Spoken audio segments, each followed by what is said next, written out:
Welcome to Gokul kitchen. இன்றைக்கி cauliflower பொரியல் செய்ய போகிறோம். வாங்க எப்படி செய்யலான்னு பார்க்கலாம். காலிஃப்ளவரை நல்லா மீடியம் சைஸில் கட் பண்ணி எடுத்துருக்கேன். இப்போ நாம் இதை சுத்தம் பண்ணுறதுக்கு சுடு தண்ணியில் போட்டு எடுத்துக்கலாம். வானலில் தண்ணி நல்லா சூடாகிருக்கு.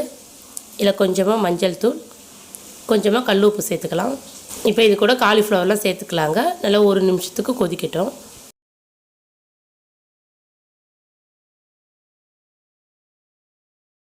காலிஃப்ளவரை தண்ணி இல்லாமல் நல்லா வடிகட்டி எடுத்துக்கலாம். வானலில் 2 ஸ்பூன் அளவுக்கு எண்ணெய் சேர்த்துக்கலாம். கொஞ்சமாக கடுகு சேர்த்துக்கலாம். சீரகம் ஒரு 1/4 ஸ்பூன் அளவுக்கு சேர்த்துருக்கங்க. நீங்கள் சோம்பு கூட சேர்க்கலாம், நல்லா வாசனையாக இருக்கும். இது கூடவே ஒரு பெரிய வெங்காயத்தை நீல வட்டத்தில் கட் பண்ணி சேர்த்துருக்கேன். கொஞ்சம் கருவேப்பிலை. இப்போ இந்த வெங்காயத்தில் நல்லா வதக்கிக்கலாம்.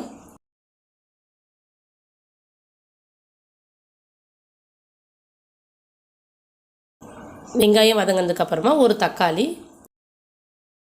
கொஞ்சமாக மஞ்சள் தூள், பொரியலுக்கு தேவையான அளவுக்கு உப்பு சேர்த்துக்கலாம்.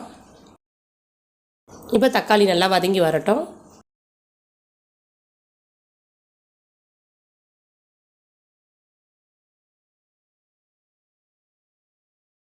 கரம் மசாலா 1/4 ஸ்பூன், குழம்பு மிளகாய்த்தூள் 1/2 ஸ்பூன் அளவுக்கு சேர்த்துருக்கங்க. நம்ம கரம் மசாலா சேர்த்து செஞ்சோம்னா இந்த பொரியல் நல்லா வாசனையாகவும் டேஸ்ட்டாகவும் இருக்கும்.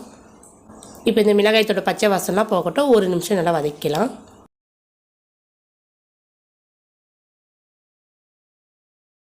காலிஃப்ளவரை சேர்த்துட்டு இந்த மசாலாவோட நல்லா மிக்ஸ் பண்ணி விட்டுடலாம்.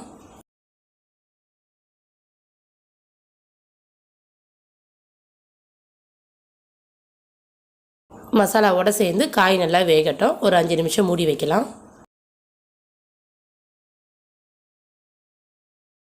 காயெல்லாம் நல்லா மசாலாவோட சேர்ந்து நல்லா வதங்கி வந்திருக்குங்க. அவ்வளோதாங்க, நல்ல சுவையான காலிஃப்ளவர் பொரியல் ரெடி ஆகிடுச்சு. இந்த வீடியோ உங்களுக்கு பிடித்திருந்தால் லைக் பண்ணுங்கள், ஷேர் பண்ணுங்கள், கமெண்ட் பண்ணுங்கள். மறக்காமல் சப்ஸ்கிரைப் பண்ணுங்கள். கூடவே பக்கத்தில் இருக்கிற பெல் பட்டன் ஆல் கிளிக் கொடுங்க.